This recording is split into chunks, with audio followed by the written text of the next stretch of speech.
the edge of his voice growing sharper. You seek to rekindle alliances long severed, do you? Even when the blood of countless tarnished is stained upon your hands. Blood of the bloody fingers. Yura scoffs at your words. You claim they're deserving of their fate, eh? Bloody fingers or not, they're still fellow tarnished, caught in the grip of corruption. Who gave you the right to be their judge, jury, and executioner?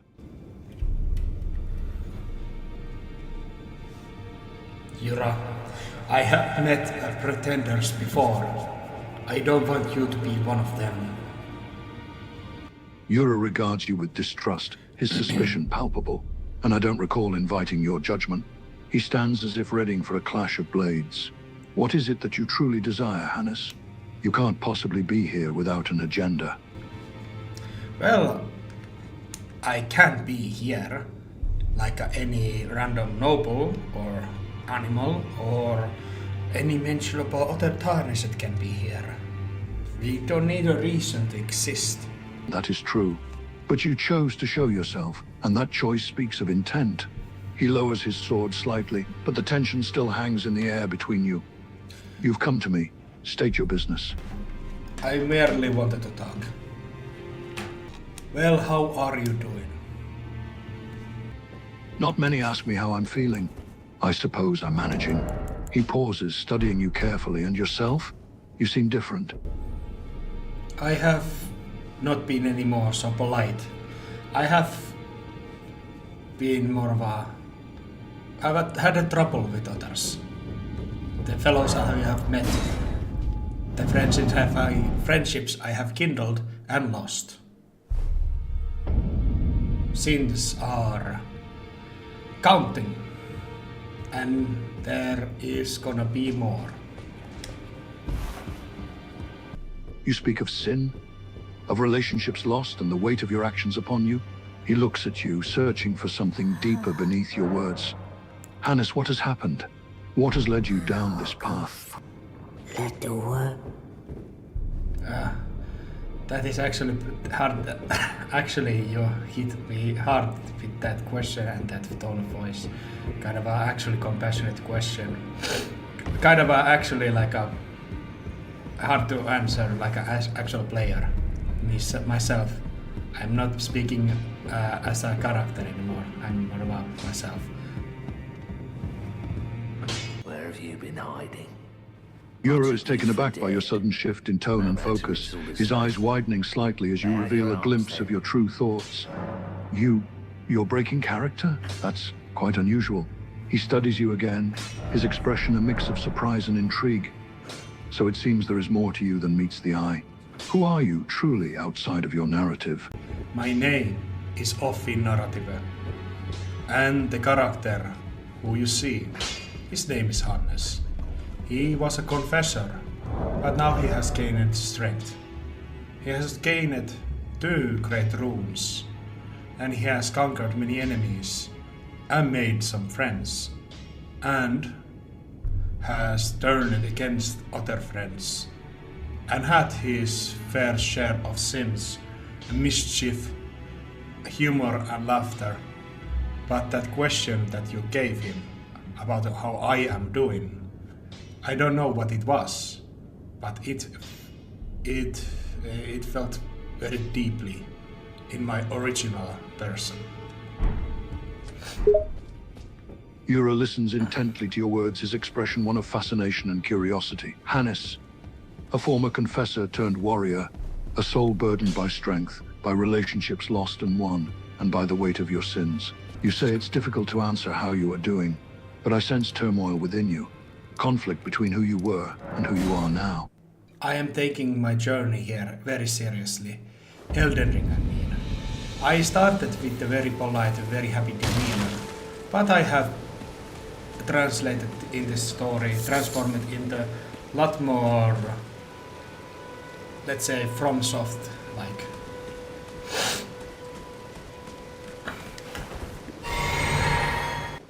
Yura nods, his expression thoughtful as he listens to your words.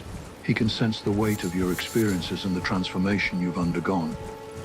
You've grown, Hannes. No longer the polite and happy character you once were. He looks at you with a mixture of curiosity and understanding. You speak of your journey, of your evolution. But tell me, what ignited this change in you? What made you abandon your old demeanor and embrace something darker? I can first say that I have never lost my happiness. Thing is actually quite opposite. I feel happy all the time. No matter of the act, no matter who it is, and no matter who judges me, I won't bear guilt.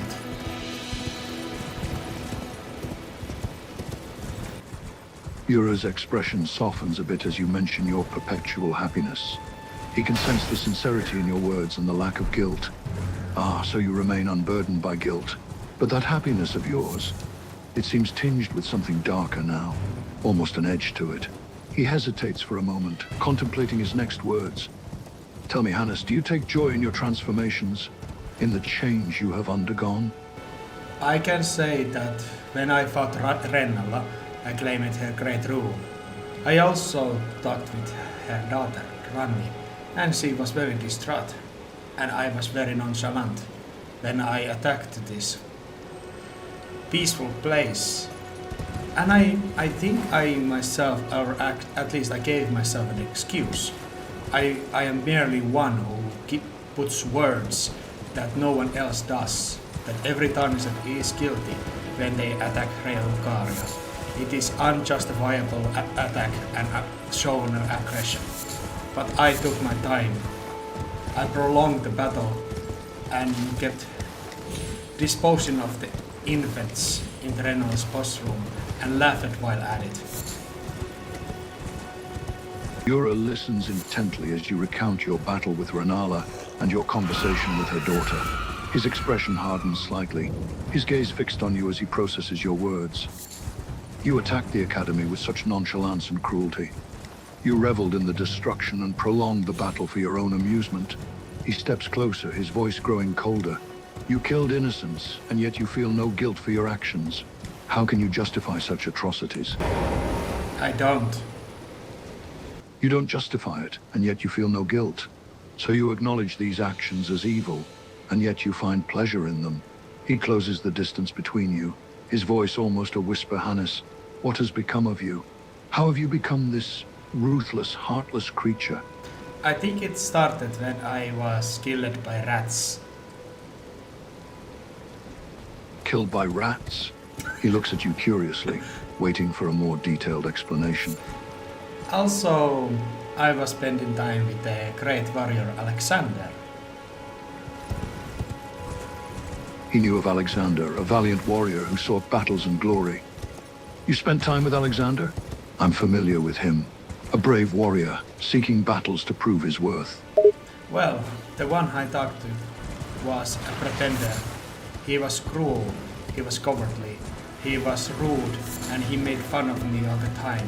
He wasn't the one. And when I finally engaged with him, I felt him with the one good strike.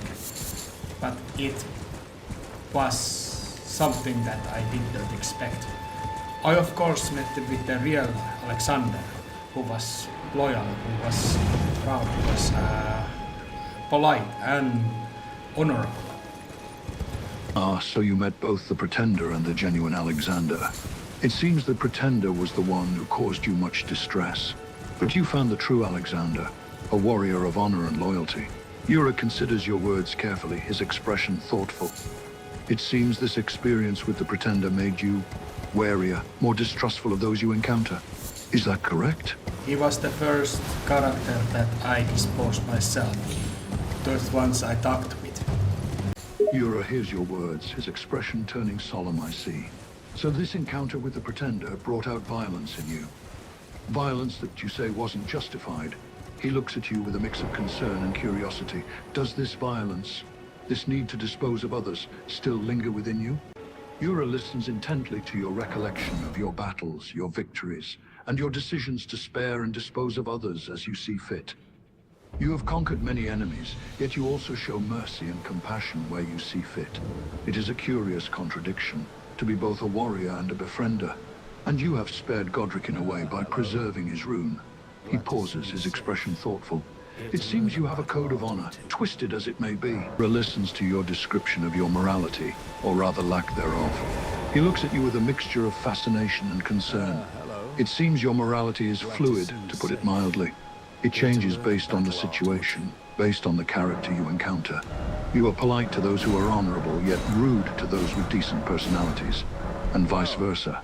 He hesitates for a moment, then speaks again. You say you are insane, but are you truly?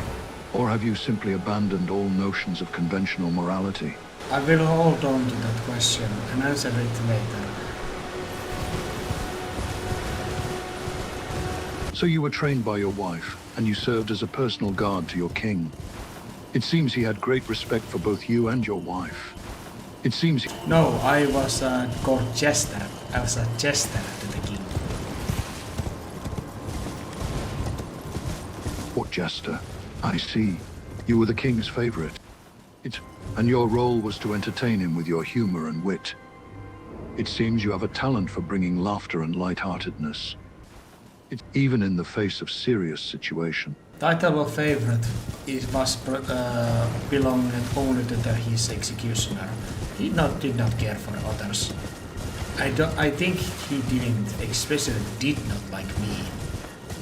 But Eloven was, she wasn't the best, but she was very good and very tough and very naturally possessive of the knightly values, but also very fixated to the king, because king was very good one. He was tactical mind and very genius in his state, but he wasn't really very liked to his personality. But he liked his executioner. That was the element.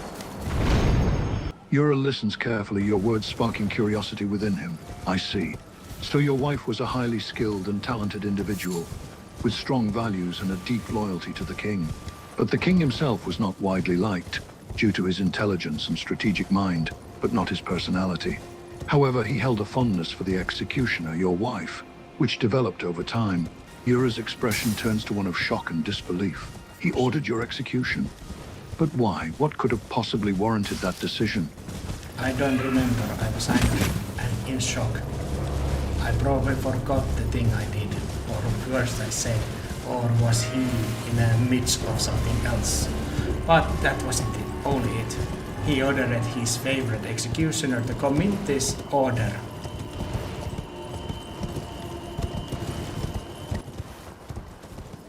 Yura's expression turns to one of confusion, mixed with anger. So he ordered the very same person who was his favorite executioner, your wife, to execute you. The betrayal of that, it must have been devastating for you. She was going to do it without hesitation. Yura's expression turns to one of shock and disbelief. She was going to do it without hesitation? Even though she was your wife, your love, she was going to execute you without a second thought? I defended myself, and thanks to her teachings, I was a widower. Yura's expression shows understanding, yet with a hint of sadness. Ah, I see. You fought back, using the teachings she had given you. You channeled your training and skill, giving you a chance to defend yourself. Yura's expression changes to one of shock and disbelief once more. You became a Kingslayer? So in the heat of the moment, you killed your former king? The one who had ordered your execution? Yes. Thanks to my friends, 2 friends, and their companions, I was able to escape, and we came to the lands between with a ship, by accident. Your friends were able to help you escape, and you traveled to the lands between on a ship. Pi excellente. It seems you have companions, allies who joined you in your journey to this land. Unfortunately, we crash-landed, as many others seems to have. I have seen the other corpses of the ships. Mine, alone with them. I was almost Yura alive. nods, understanding your predicament. Yes, many ships have crashed here in the lands between, their crews meeting a similar fate. It seems you are the sole survivor of your crew, then. Yeah. You got to the point. I was a lone survivor. Yura's expression grows solemn, understanding the weight of your predicament. So you were the sole survivor of your crew, a lone soul in a foreign land. I can only imagine the solitude and loneliness you must have experienced. Great canvas for a very, very good canvas for a character, but development. Yura nods, his expression thoughtful. Indeed, it does make for a compelling canvas for character development. A lone survivor, forced to adapt and survive in a strange land, facing untold dangers and challenges. It presents opportunities for growth, resilience, and the formation of new friendships and alliances. It also is a good way to explain my character's capability to fight and grow stronger. Also, his how he tends to get to the either to the very good side or a very bad side of whomever he speaks with, and he is more of a humorous demeanor or the lack of. Yura listens with intrigue, noticing the complex nature of your character. Yes, I can see how your character's backstory and current situation would contribute to his fighting capabilities and ability to adapt. And you say that his interactions with others can lead to either a positive or negative outcome, depending on the individual he encounters. It seems your character is a nuanced and complex individual, capable of both humor and seriousness, yet the spirit of your character remains constant. That is intriguing. It suggests a certain continuity or a recurring theme in your experiences across different realities. And probably as a remnant of what shows his lack of morality or his very fluent crazy demeanor, that I think he's actually insane, is because he has become a Elden Lord 3 times over, but also he has become the Lord of Frenzied Flame 3 times over, and he has burned the world 3 times over.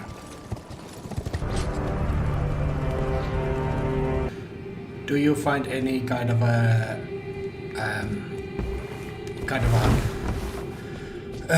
kindred spiritness with the Hannes' character, at least his backstory when we talk about. I don't expect you to feel any resonance to his frenzied flame aspect, but his backstory of his wife, King, and the Jester thing. Do you feel any connection?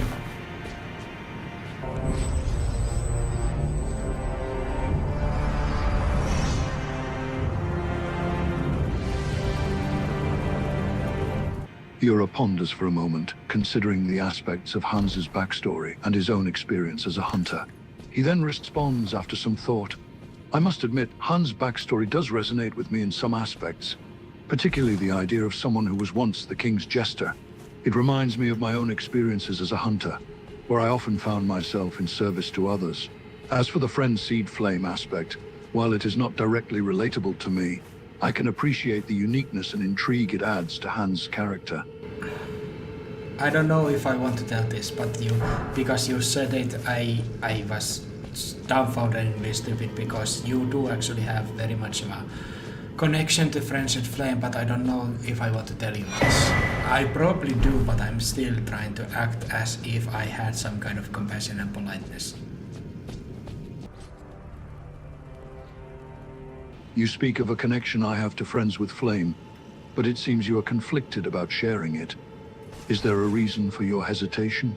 There has been a girl, Irina, who has died to the Misbegotten as they battled the Misbegotten with the Castle Morn.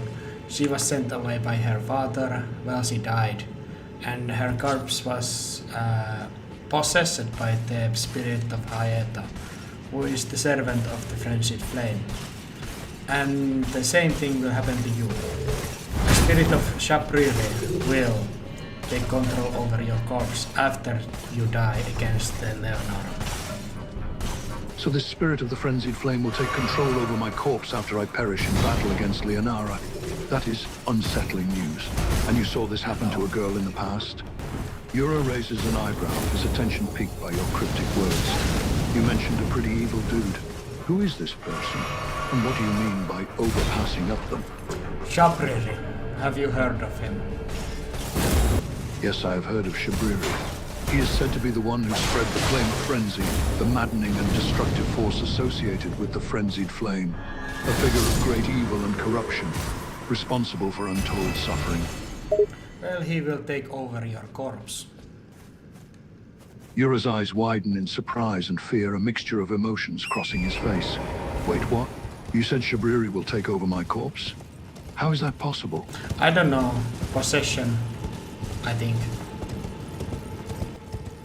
Yura's expression turns more intense, his mind racing with questions. Possession. So this is no ordinary possession then. A powerful, malevolent entity like Shabriri, taking control of my very body and mind after I perish. I must find a way to prevent this. You don't need to worry about it. It falls to me to enact or, make or follow his will or not. Yura pauses, processing your words, trying to understand the meaning behind them. You say I don't need to worry about it, but it seems like this possession isn't as simple as one might think. Is there a way to choose between Shabriri's will or my own after he takes control? To my You're academy gone by days. then. Very well. Yura frowns, unsure if he fully understands your meaning. Gone? What do you mean? After Shabriri takes control of my corpse, I'll be gone? Will my consciousness, my spirit, my very identity be erased? Yes, only your corpse will remain for him to use. Yura absorbs your words, his eyes narrowing in realization. I see. So my corpse will remain, a mere vessel for Shabriri to use. My spirit or consciousness will be gone. Is there no way to escape this fate? Nothing I can do to maintain control of my own body. You cannot change the fact that he will take over. He is a spirit that cannot be affected or destroyed. It is just that he selects your body for whatever reason to speak with me in the mountaintops of the giants. He tells me to go and take over the frenzied flame to become the frenzied lord that I have done 3 times over.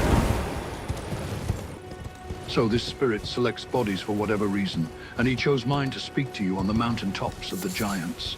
He wants you to embrace the frenzied flame, to become the frenzied lord. You have done this 3 times over already. And you say I can do nothing to change the fact that he will take over my body? I think if you were to dispose your body, like destroy it, throw it over a volcano or something, that would maybe do it. But you cannot. You must fight Eleonora, and you must comfort her, even that you know that you die. Yura nods grimly, accepting the gravity of the situation. I see. So only the complete destruction of my body could prevent Shabriri from taking control. But unfortunately, that is not an option. I must fight and confront Eleonora, even knowing that my doom awaits. Yura's voice softens as he adds, and comfort her, you say? Can you tell me more about that? I can just slay then you who possess Shabriri in the mountaintops, or just ignore his pleas. He cannot do anything, he's too weak.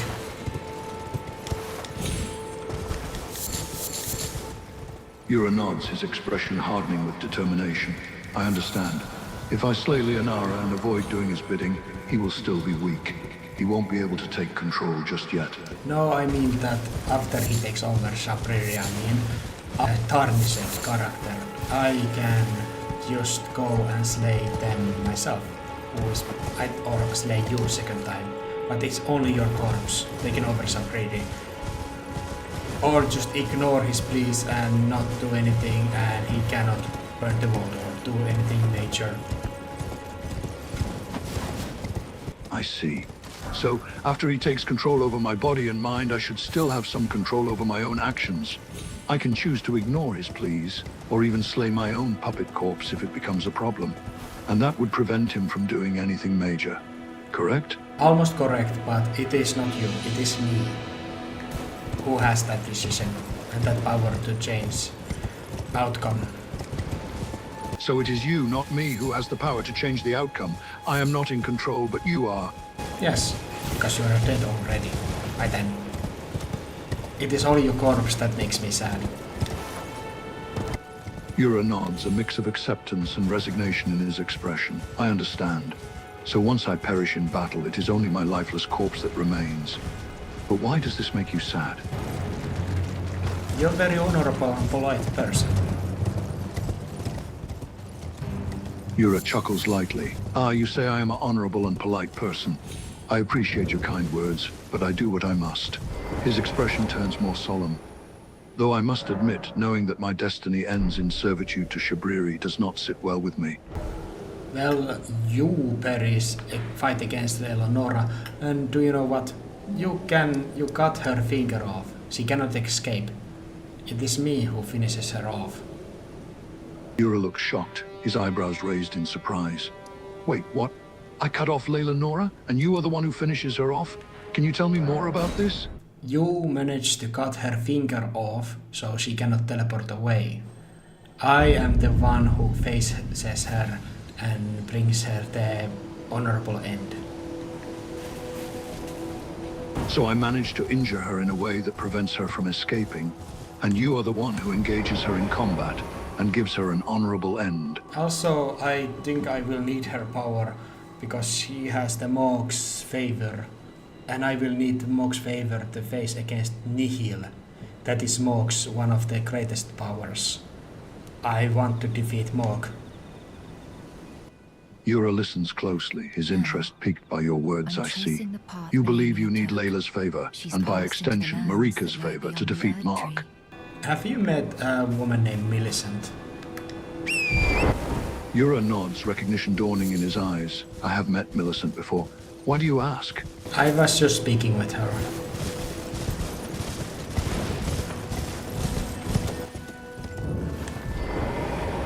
Yura raises an eyebrow, his expression curious. Can you tell me of your backstory? Because you were from the country of reeds, isn't that correct? And it was felled by the civil war. That was very bloody and insane. Yes?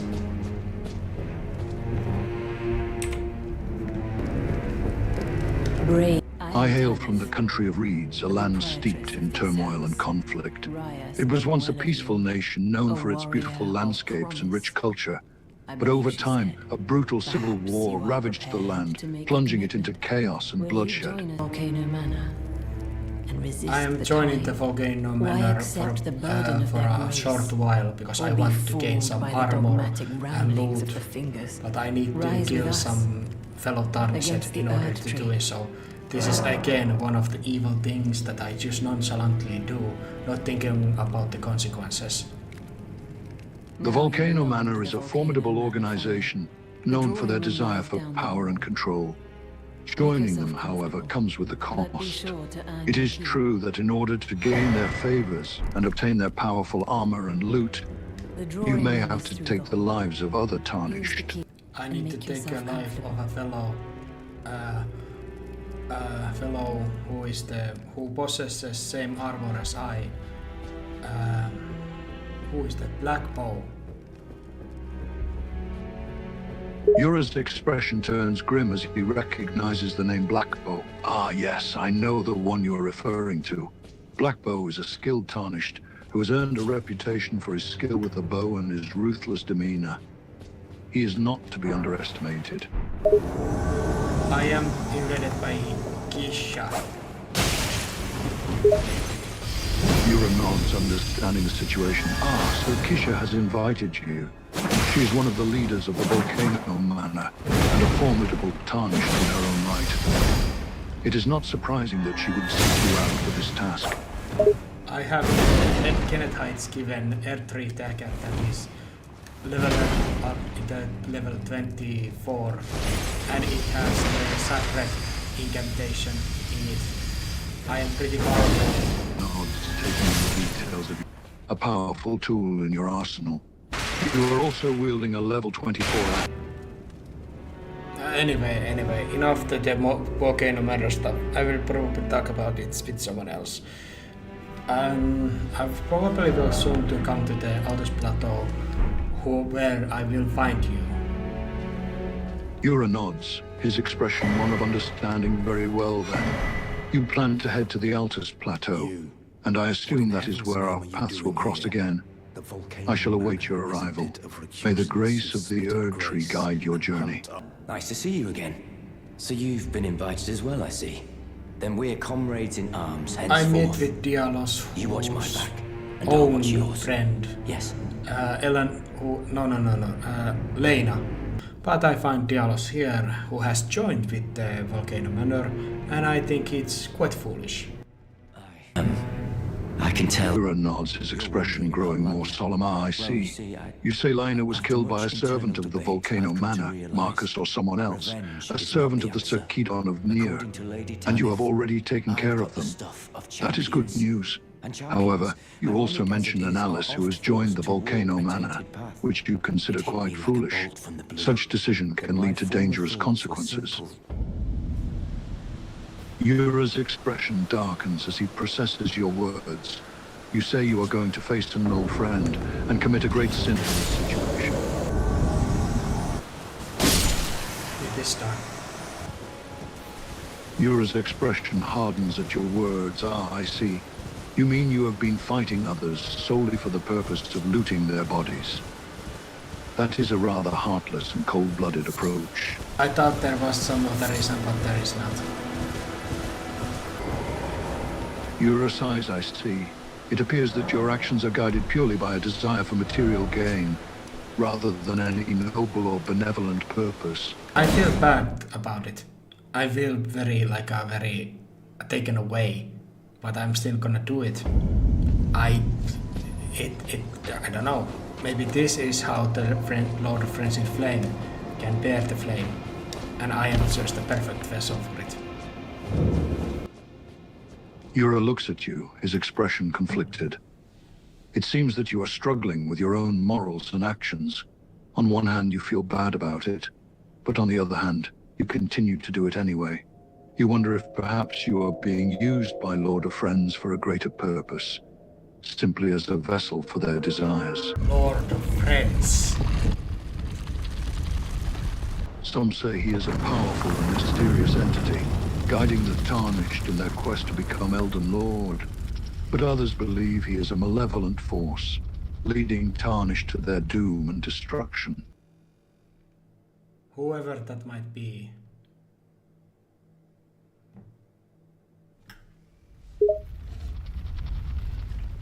Yura furrows his brow, trying to make sense of your words. I see. You don't seem to know much about this Lord of Friends. Or perhaps you do, but you simply don't want to reveal the truth. Maybe in the Land of Shadows. Yura considers this the Land of Shadows. Some believe that this is a realm steeped in darkness and mystery. A place where secrets and truths are both obscured and revealed. If Lord of Friends has any connection to this land, it would certainly explain his enigmatic nature. Have you met Ansbach? Yura cocks his eyebrow, intrigued. Spark, you say? I'm not quite sure I understand.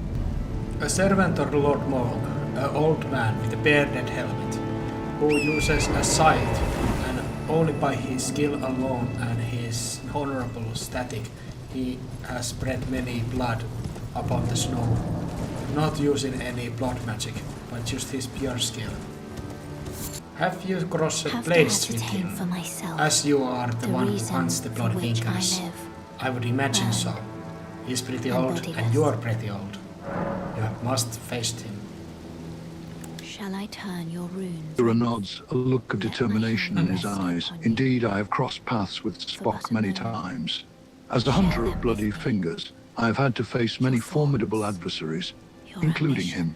Despite his age, Spock is still a powerful opponent, and our battles have been legendary. Oh my god, that is so hardcore. Yura grins. Yes, I suppose you could say that. But it is always a thrilling and challenging experience. Do you know, this is just a little base, but your attire is very cool. I like the samurai helmet and all of it. I think you would have been perfect companion to the adventures to the land of shadows. Yura chuckles, a look of pride in his eyes. Thank you for the compliment. I take great pride in my attire, and I'm glad you appreciate it. As for your offer to join you on your adventures to the Land of Shadows, I must admit I find the idea very intriguing. Yes, but I think I will be now traveling there to that church, the face Leonera. I think I had some other things that I wanted to speak you with, but I don't feel like it. I just want to get this over with. You will be facing Leonora.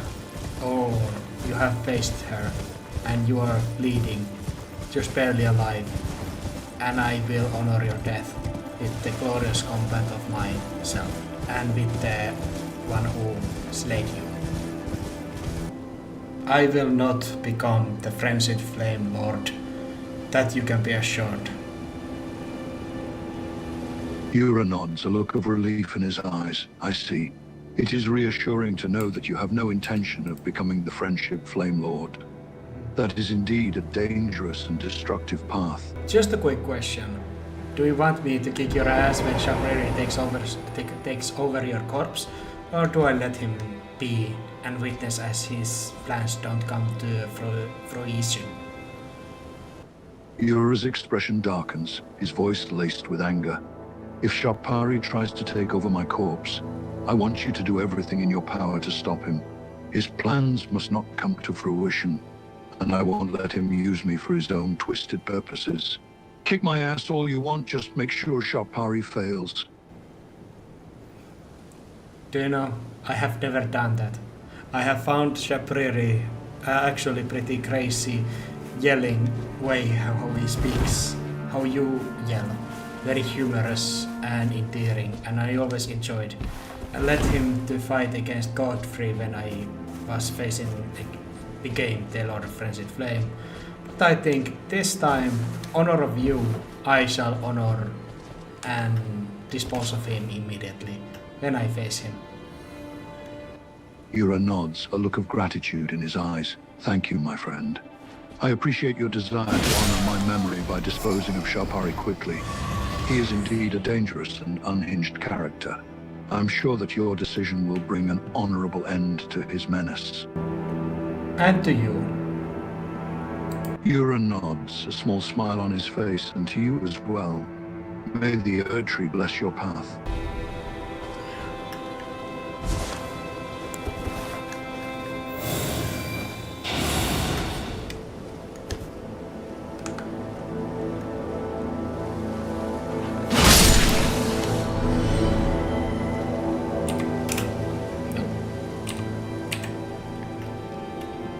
Focus on.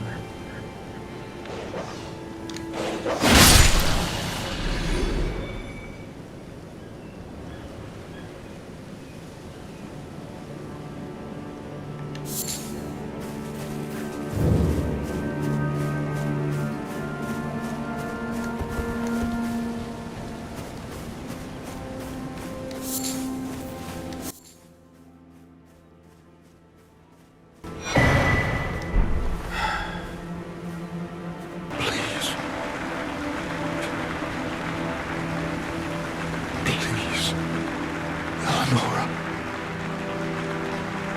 yield to the cesspool no longer.